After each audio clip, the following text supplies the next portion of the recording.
Hi friends, good morning. இன்னைக்கு thought for the டே ஒரு பழமொழி. ம், குடிகாரம் பேச்சு விடிஞ்சா போச்சு. குடிகாரம் பேச்சு விடிஞ்சா போச்சு.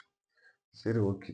குடிகாரம் பேச்சு தான் விடிஞ்சா போச்சுன்னு பார்த்தா, அ நேத்து ஒண்ணு சொல்லியிருப்பாங்க. நாளைக்கு நான் உன்ன பார்க்க வரேன். இல்ல அ நாளைக்கு மீட் பண்ணுவோம். நாளைக்கு ஏதாவது பேசுவோம். முக்கியமான விஷயங்கள் இன்னைக்கு நான் ஃபோன் பண்ணி சொல்லும்போதெல்ல, நாளைக்கு பார்ப்போம்ப்பா அப்படின்னா, நாளைக்கு பார்த்தா அவங்கள்ட்ட இருந்து ஃபோனும் வராது, ஒண்ணும் வராது. சரி, ஓகே. இல்ல அவங்கள பத்தி புரிஞ்சுக்கிட்டாலும் இல்ல, அ அவங்க ஏதோ வேலையில இருந்திருப்பாங்க அப்படின்னு, நம்ம புரிஞ்சுகிட்டு அப்படியே கடந்து சென்றுருவோம். அம் இங்க ஆனா சரி, குடிகாரன் பேச்சு விடிஞ்சா போச்சு. குடிக்காம இருக்கிறவங்க பேச்சு என்ன ஆச்சு?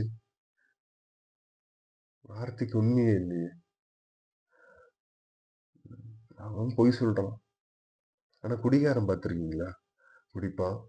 அவன் மனசுக்குள்ள இருக்கிறத வெளிப்படையா யார்ட்டயாவது சொல்லுவான்.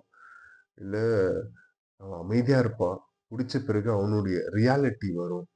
போதையில பண்றான். போதையில தான் பண்றான். ஆனா அவனோட ரியாலிட்டி, ஒரிஜினாலிட்டி அங்க வெளியில தென்படுது. சில மனுஷர்களுக்கு எந்த கெட்ட பழக்கமும் இருக்காது.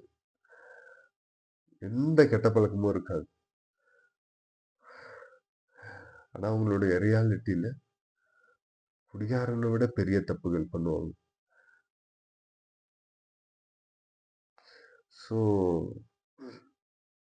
என்ன சொல்றதுன்னு தெரியல. குடிகாரன் பேச்சு விடிஞ்சா போச்சுன்ற மாதிரி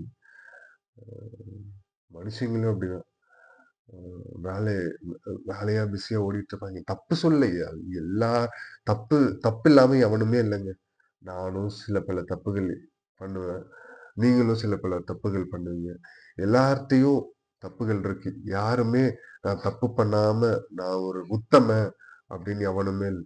யாருமே இல்ல. அப்படி சொன்னாலே அப்படி சொல்றவனே ஒரு தப்பான பர்சன். அவனுக்குள்ள எங்கேயாவது ஒரு பிழை ஒளிஞ்சுகிட்டு இருக்கும். எங்கேயாவது ஒரு தப்பு ஒளிஞ்சுகிட்டு இருக்கும். இப்ப நான் பேசுறேன். அ என்ன என்ன ஒரு ஆட்டிட்யூடா பேசுறான் அப்படின்னு ஒரு தப்பு என்ட்ட இருக்குல்ல. ஓகே. ம். அவ்வளோதான். அ ஸோ வார்த்தை அது ரொம்ப முக்கியமானது ஒண்ணு. ஒண்ணு ஒரு வார்த்தைய நீங்க சொல்றீங்கன்னா, அதன்படி செய்யணும். அ வார்த்தை தவறாதவர் எனக்கு ஒருத்தர் தெரியுங்க. என் ஆண்டவராகிய இயேசு கிறிஸ்து. அவரு என்ன சொல்றாரு? ம் என் வார்த்தை அழியாது. வானமும் பூமியும் ஒழிந்து போகும். அவருடைய வார்த்தை என்றும் மாறாது, அழியாது. அவர் வாக்கு பண்ணினார்னா, அவர் சொன்னார்னா அத செய்வார். சொன்னதை செய்வார். சொன்னதை செய்யும் அளவும் அவர் என்னை கைவிடவும் மாட்டார்.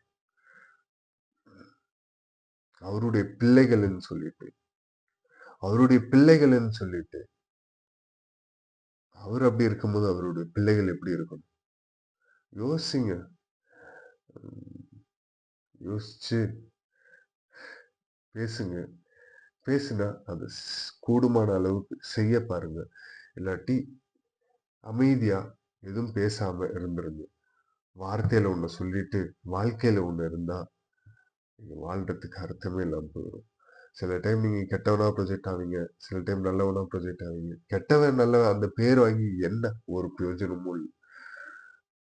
So think wise and before speaking think twice. Think twice, think wise. வார்த்தைய விடும்போதில்ல, யோசிச்சு வார்த்தைய விட்டு, வார்த்தைய திருப்பி அள்ள முடியாது.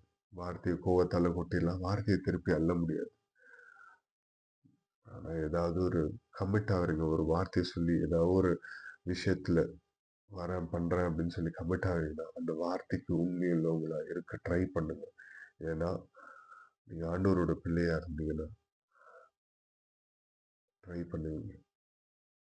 இதுக்கு மேல சொல்லேன்னு தெரியல. Thank you. Have a nice day.